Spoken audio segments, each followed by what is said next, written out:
Welcome to another episode here at Trusted Auto Repair. Today we are working on this 2018 Toyota Prius. We're changing the cabin air filter. It should be the same process for a lot of different years.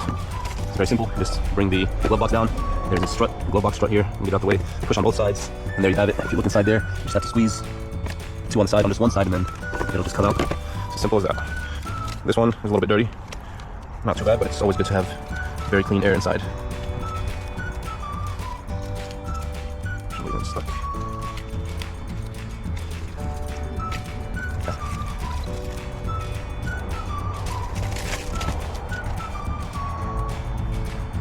okay, just put it back, put it on one side, and then try it a little bit here. That should be good. Kind of squeeze it in, make sure it's in. So it's supposed to go around that. That's good enough.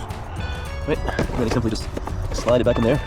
It's in. You can start off by putting this side first, bring it all the way in. Oops. Okay, maybe we have it in the wrong place, wrong side.